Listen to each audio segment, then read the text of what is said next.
बिस्मिल्लाहिर्रहमानिर्रहीम। अस्सलाम वालेकुम स्टूडेंट्स। हमारा जो आज का टॉपिक है ये शॉर्ट क्वेश्चंस हैं बेटे। अभी तक जो पहला टॉपिक है ये है रिवर्सिबल एंड इरिवर्सिबल प्रोसेस। ये शॉर्ट क्वेश्चन में आता है। इसमें हमने बताना है कि रिवर्सिबल प्रोसेस क्या होते हैं और इरिवर्सिबल जो प्रोसेस हैं ये क्या होते हैं। अच्छा बेटे, इसको देख लेते हैं जी। ये मैंने आपसे कहा कि शॉर्ट क्वेश्चन में आता है। सबसे पहले रिवर्सिबल प्रोसेस की डेफिनेशन लिखी हुई है। ये बेटे जो हमारे पास रिवर्सिबल प्रोसेस होते हैं ना, ये ऐसे प्रोसेस होते हैं जिन्हें रिवर्स किया जा सके। आप लोगों ने केमिस्ट्री में भी नहीं पढ़ा हुआ है। अब रिवर्स करने से मुराद ये होता है कि इन्हें हम रिवर्स ऑर्डर में, रिवर्स डायरेक्शन में अकर करवा सकें। और जब इन प्रोसेसेस को रिवर्स करवाया जाए तो ये अपनी सराउंडिंग के ऊपर कोई इफेक्ट ना करें।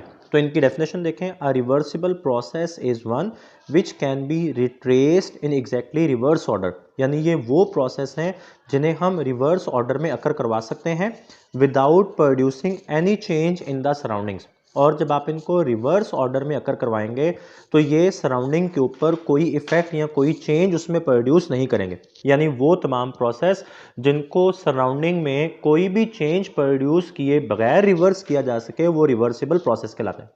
बच्चों ये बात याद रखिएगा, जो स्लो प्रोसेस होते हैं ना, जो स्लो प्रोसेस होते हैं, जो ग्रेजुअली अकर करते हैं, वो रिवर्सिबल प्रोसेस होते हैं। ये आगे उसने हमें इसकी एक्सप्लेनेशन में बताया होगा। In the reverse process the working substance pass through the same stages as in the direct process but thermal and mechanical effects at each stage are exactly reversed.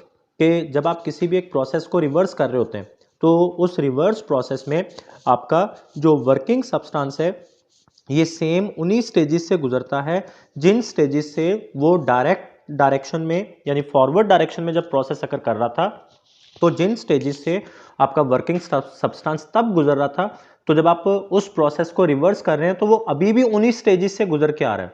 लेकिन फर्क पता क्या होगा बेटे, कि जब फॉरवर्ड डायरेक्शन में आप प्रोसेस को अकर करवा रहे थे तो वर्किंग सब्सटेंस जिस स्टेज से सबसे पहले गुजरा, जब आप उसको रिवर्स करवा रहे होंगे ना, तो रिवर्स डायरेक्शन में वो स्टेज अब सबसे एंड पे आएगी। फॉरवर्ड डायरेक्शन में जो स्टेज सबसे पहले आ रही है, रिवर्स में वो स्टेज सबसे एंड पे आएगी। और फॉरवर्ड डायरेक्शन में जो स्टेज सबसे एंड पे आ रही है, फॉरवर्ड डायरेक्शन में जो स्टेज सबसे एंड पे आ रही है, रिवर्स डायरेक्शन में वो स्टेज सबसे पहले आएगी। अच्छा, वो कहता है जी कि जब आप जो है वो किसी प्रोसेस को रिवर्स करते हैं तो आपका वर्किंग सब्सटेंस उन्हीं स्टेजेस से गुजरता है जिन स्टेजेस से वो डायरेक्ट या फॉरवर्ड प्रोसेस में गुजर के गया। लेकिन जो थर्मल और मैकेनिकल इफेक्ट्स होते हैं वो रिवर्स प्रोसेस में, रिवर्स डायरेक्शन में एग्जैक्ट रिवर्स हो जाते हैं। यानी जब आपका वर्किंग सब्सटेंस डायरेक्ट प्रोसेस से जा रहा था तो जिस स्टेज पे उस वर्किंग सब्सटेंस में हीट ऐड हुई, ये नोट कीजिएगा, मैं ये कह रहा हूं कि डायरेक्ट प्रोसेस में जिस स्टेज से हीट ऐड हुई है ना, तो रिवर्स प्रोसेस में सेम उसी स्टेज से अब हीट जो है वो एक्सट्रैक्ट होगी, बाहर निकलेगी, क्योंकि जो टोटल एनर्जी है वो कांस्टेंट रहनी है। तो जिस पॉइंट पे डायरेक्ट प्रोसेस में पहले हीट ऐड हुई थी, रिवर्स प्रोसेस में हमारा वर्किंग सब्सटेंस जब उस पॉइंट पे, उस स्टेज पे पहुंचेगा तो हीट अब सिस्टम में से बाहर निकल जाएगी। और फिर तो ये थर्मल इफेक्ट्स रिवर्स हो गए। इसी तरह बच्चों मैकेनिकल इफेक्ट्स भी रिवर्स होंगे। मैकेनिकल इफेक्ट्स कैसे रिवर्स होंगे कि डायरेक्ट प्रोसेस में जिस पॉइंट पे हमारा सिस्टम वर्क कर रहा था, रिवर्स प्रोसेस में उसी पॉइंट पे अब हमारे सिस्टम पे वर्क होगा। If heat is absorbed in the direct process, it will be given out in the reverse process. If work is done by the substance in the direct process, work will be done on the substance in the reverse process. ये जो theory मैंने आपको समझाई है वही इसने यहाँ पे लिख दी। Hence the working substance is restored to its original condition. अब देखें, जब आपने एक वर्किंग सब्सटेंस को पहले डायरेक्ट प्रोसेस में से गुजारा और फिर उसी के रिवर्स प्रोसेस में से गुजारा, तो आप एग्जैक्ट उसी पॉइंट पे वापस आ गए ना जिस पॉइंट पे आप चले थे। तो इसका मतलब कि हमारे वर्किंग सब्सटेंस ने जितनी हीट ऐड की थी उतनी हीट बाहर निकाल दी, या हमारे वर्किंग सब्सटेंस के ऊपर जितना वर्क हुआ था उतना ही वर्क करके उसने हमें वापस दे दिया। तो हमारा वर्किंग सब्सटेंस अपनी ओरिजिनल कंडीशन पे वापस आ जाएगा। फिर इसके बाद इसमें एक डेफिनेशन आती है साइकिल की। साइकिल को इस तरह से डिफाइन करता है, a succession of events which bring the system back to its initial condition is called a cycle. Succession of events के जो इवेंट्स हैं वो इस तरह से अकर कर रहे हैं। सक्सेशन का मतलब होता है ये सक्सेस से निकला है, जिसका मतलब है एक के बाद दूसरा, दूसरे के बाद तीसरा। तो इवेंट्स का इस तरह से अकर करना, ये इवेंट्स यहाँ पे बेटे बेसिकली प्रोसेसेस हैं कि प्रोसेसेस का इस तरह से अकर करना जो सिस्टम को उसकी इनिशियल कंडीशंस पे वापस ले आए। तो ये इवेंट्स का पूरा जो एक बनता है, तरतीब बनती है, ये प्रोसेसेस की जो एक तरतीब बनती है, इसे हम नाम देते हैं साइकिल का। एग्जाम्पल्स ऑफ रिवर्सिबल प्रोसेस, यहाँ पे वो एग्जाम्पल दे रहा है जी, जो रिवर्सिबल प्रोसेसेस हैं उनके एग्जाम्पल्स क्या होंगे। The process of liquefaction and the evaporation of a substance perform slowly are reversible process. Liquefaction मतलब हमारे पास कोई सॉलिड है तो वो लिक्विड में कन्वर्ट हो रहा है और ये मेल्ट कर रहा है, स्लोली जो है वो मेल्टिंग हो रही है। एंड द वेपोरेशन, वेपोरेशन का मतलब आपको पता है कि अगर आपके पास कोई लिक्विड है तो वो वेपोरेट कर रहा है, वो वेपर्स में कन्वर्ट हो रहा है, वो गैस स्टेट में जा रहा है। ये दोनों प्रोसेस किसी भी टेम्परेचर पे हो रहे होते हैं और ये जब स्लोली अकर कर रहे होते हैं तो ये रिवर्सिबल प्रोसेस है, मतलब हम इनको रिवर्स कर सकते हैं। जो लिक्विड है उसको वापस सॉलिड में और जो गैस है उसको वापस लिक्विड में कन्वर्ट किया जा सकता है। Slow compression of a gas in a cylinder is reversible process as the compression can be changed to expansion by decreasing the pressure on the piston to reverse the operation. Slow compression of a gas in a cylinder, आपने किसी एक cylinder के अंदर एक gas रखी और cylinder के piston को आपने आहिस्ता आहिस्ता से डाउनवर्ड डायरेक्शन में पुश करना शुरू कर दिया, तो आप उसको कंप्रेस कर रहे हैं। आपने उसके पिस्टन को इस तरह से कंप्रेस कर रहे हैं कि गैस का इक्विलिब्रियम डिस्टर्ब ना हो।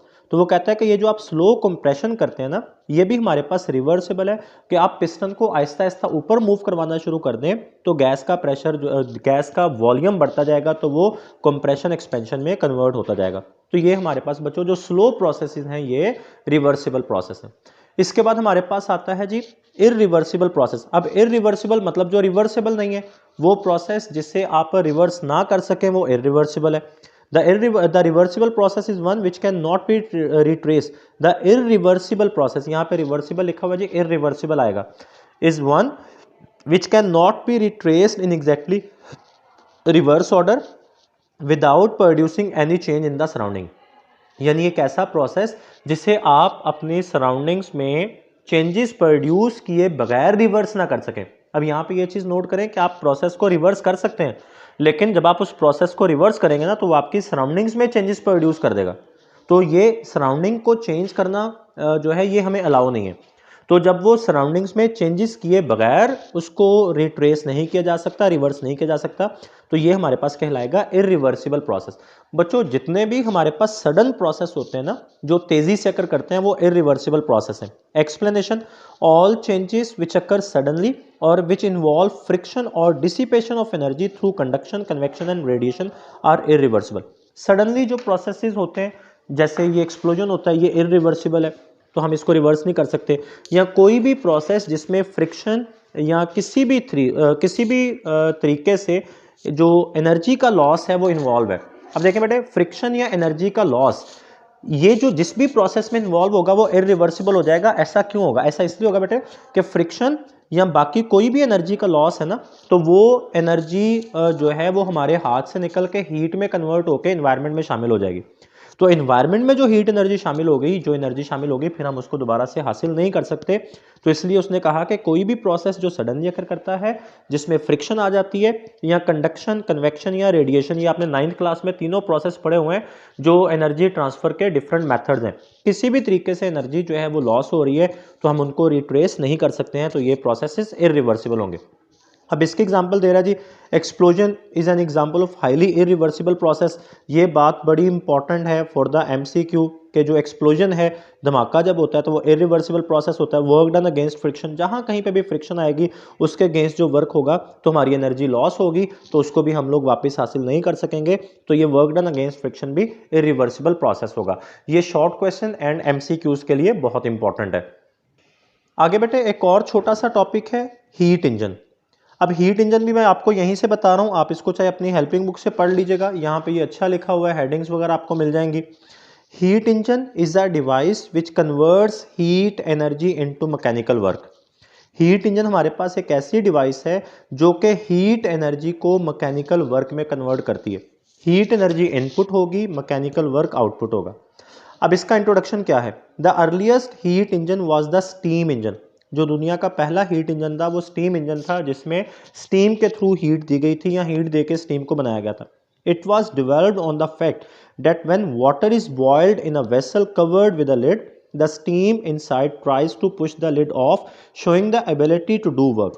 अगर आपको याद हो ना, तो मैंने बच्चों फिजिकल क्लास में आप लोगों को ये बताया था कि आप लोग जब चाय बनाती हैं तो आप लोग एक हीट इंजन बनाती हैं। मैंने आपसे कहा था जी देगची में पानी डालें, उस पानी को चूल्हे पे चढ़ा दें और उसके ऊपर एक लिड, एक ढक्कन रख दें, उसके ऊपर एक प्लेट रख दें, तो पानी को बॉयल करने दें। जब वाटर बॉयल करेगा ना तो वो प्लेट बार बार इस तरह से मूव करना शुरू हो जाएगी, ऊपर नीचे मूव करेगी, तो वो एक हीट इंजन बन चुका है। अब वो फैक्ट जो है ना, इसको यूज किया जा रहा है और उसी का यहाँ पे उसने बताया कि जी आप हीट इंजन कैसे बनाते हैं कि आप वाटर को हीट देते हैं, वो स्टीम में कन्वर्ट होता है और वो स्टीम जब अपने वेसल में से बाहर निकलने की कोशिश करती है तो वो उसके लिड को, उसके ढक्कन को ऊपर नीचे मूव करवाती है। तो वो जब लिड ऊपर नीचे मूव कर रहा होता है तो मतलब वो वर्क कर रहा होता है। This observation help to develop a steam engine. अब ये जो ऑब्जर्वेशन थी कि स्टीम के अंदर वर्क करने की एबिलिटी है, इसको स्टीम इंजन के अंदर यूज किया गया। अच्छा जी, इसके बाद हमारे पास इसकी कंस्ट्रक्शन आ रही है। A heat engine consist of hot reservoir और source which can supply it heat at high temperature. ये हॉट रेजरवायर, रेजरवायर जहीरा को बोलते हैं। तो हॉट रेजरवायर का मतलब हमारे पास हीट एनर्जी का जहीरा, जरिया या सोर्स। ये हॉट रेजरवायर को सोर्स भी कहा जाएगा। सोर्स इसलिए कहा जा रहा है कि इसका टेम्परेचर चूंकि ज़्यादा है तो इसने हमें हीट प्रोवाइड करनी है। अ कोल्ड रेजरवायर और सिंक, सिंक बच्चों बोलते हैं जिसने हीट को एब्जॉर्ब करना होता है। कोल्ड रेजरवायर मतलब एक ऐसी चीज, एक ऐसी बॉडी जिसका टेम्परेचर कम होगा, into which heat is rejected at a lower temperature. अब देखें, अगर आपको याद हो तो टेम्परेचर या हीट का जब मैंने बताया था तो मैंने जिक्र किया था दो डिफरेंट टेम्परेचर वाली बॉडीज। तो एक बच्चों मेरे पास हाई टेम्परेचर वाली बॉडी होगी, एक लो टेम्परेचर वाली बॉडी होगी।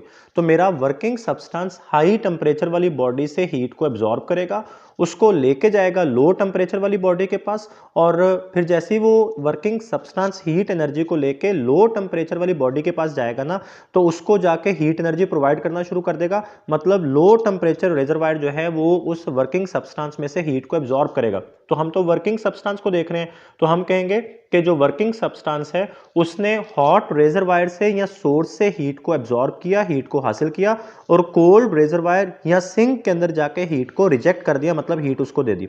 अब working substance is needed which can absorb heat Q1 from source. लेकिन वही बात आ गई कि वर्किंग सब्सटेंस चाहिए जो हमें जो हमारा सोर्स है हीट का, जो हाई टेम्परेचर वाली बॉडी है जिसे हमने हॉट रेजरवायर का नाम दिया, उसमें से Q1 हीट को लेगा, convert some of it into work W by expansion. अब वो वर्किंग सब्सटेंस जब इस हीट को एब्जॉर्ब करेगा ना, तो वो हीट उस वर्किंग सब्सटेंस, जो कि हमारा आइडियल गैस है वर्किंग सब्सटेंस, तो गैस जब हीट को एब्जॉर्ब करेगी तो वो कुछ एक्सपैंड कर जाएगी, तो वर्क होगा। तो हीट उसने जो एब्जॉर्ब की और वर्किंग सब्सटेंस ने उस हीट का कुछ हिस्सा वर्क में कन्वर्ट कर दिया, and rejects the rest heat Q2 to cold reservoir और सिंक। और बाकी जो हीट बचेगी ना, उसको वो ले जाएगा कोल्ड रेजरवायर या सिंक के अंदर। ये अगर आप देखें तो ये एक हमारे पास आइडियल जो हीट इंजन है उसकी ब्लॉक डायग्राम आपको दिखाई गई है। ये है HTR, हाई टेम्परेचर रेजरवायर, जो कि T1 टेम्परेचर पे पड़ा हुआ है। ये हमारा वर्किंग सब्सटेंस यहाँ से Q1 हीट लेके आ रहा है, ये रास्ते में पड़ा हुआ है इंजन, और ये जो हमारा वर्किंग सब्सटेंस Q1 हीट लेके आ रहा है ना, उसका कुछ हिस्सा इंजन यूज करके उसको वर्क में कन्वर्ट कर देता है, और बाकी जो हीट होगी ये Q2, यहाँ पे Q1 लिखा हुआ है लेकिन Q2 आएगा, बुक में देख लीजिएगा। बाकी जो हीट होगी वो LTR, लो टेम्परेचर रेजरवायर, जिसका टेम्परेचर T2 है, इसमें आके ऐड हो जाएगी। अच्छा, जब इसकी वर्किंग जो है ये मैं आप लोगों को बता चुका हूँ, लेकिन मैं दोबारा से रीड कर रहा हूँ ताकि आप इसको इसके साथ देख लें कि डायग्राम के साथ। अ heat engine is made cyclic, बड़ा इंपॉर्टेंट MCQ है कि हीट इंजन साइक्लिक होता है। साइक्लिक का मतलब ये बनता है कि जब आप किसी भी वर्किंग सब्सटेंस को यूज़ करेंगे ना हीट इंजन के अंदर, तो वर्किंग सब्सटेंस की स्टेट चेंज नहीं होगी, उसकी स्टेट सेम रहेगी। To provide a continuous supply of work, मुसलसल वर्क करवाने के लिए हम लोग हीट इंजन को साइक्लिक बनाते हैं। Working substance absorbs heat Q1 from source, convert some of it into work W by expansion, and rejects the rest heat Q2 to cold reservoir और सिंक। ये जो चीज़ें मैंने आपको यहाँ से समझाई हैं बेटे, वही उसने यहाँ पे लिखनी है। Efficiency of heat engine, the efficiency of heat engine is defined as the ratio of work done to the heat supplied. ये एफिशिएंसी के लिए याद रखिएगा, इसका हमारे पास फॉर्मूला बनता है आउटपुट ओवर इनपुट। अब ये जो हमारा हीट इंजन है, इसको हम लोग जो इनपुट दे रहे हैं वो Q1 है, और ये हमें जो आउटपुट दे रहा है वो W के इक्वल है। अब देखें Q1 हीट इधर से आ रहा है और Q2 हीट इधर रिजेक्ट हो रही है, तो कितनी हीट है जो कि वर्क में कन्वर्ट हो रही है। ये जो मेरे पास होगा ना Q1, तो मैंने इसको टोटल हीट दी, इसमें से Q2 हीट इसने जो लो टेम्परेचर रिजर्वायर है उसको रिटर्न कर दी, तो बाकी जो हीट बचेगी ना that will be converted into work. तो ये मेरे पास आएगा जी, जो वर्क का फॉर्मूला होगा वो Q1 माइनस Q2 बन जाएगा। तो एफिशिएंसी हमने कहा output over input, output work आ रही है, वर्क की जगह पे मैं Q1 माइनस Q2 लिख दूंगा और इनपुट मेरे पास Q1 आ रही है। एफिशिएंसी को रिप्रेजेंट किया जाता है बेटे ईटा के साथ। ये जो आपने विस्कोसिटी, कोएफिशिएंट ऑफ विस्कोसिटी को जिससे रिप्रेजेंट किया था, हीट इंजन की एफिशिएंसी को भी उसी के साथ रिप्रेजेंट किया जाता है। तो eta is equal to Q1 minus Q2 over Q1। अब इन दोनों को अलग कर लें, Q1 over Q1 minus Q2 over Q1, तो eta is equal to 1 minus Q2 over Q1। This is the expression for efficiency of the heat engine.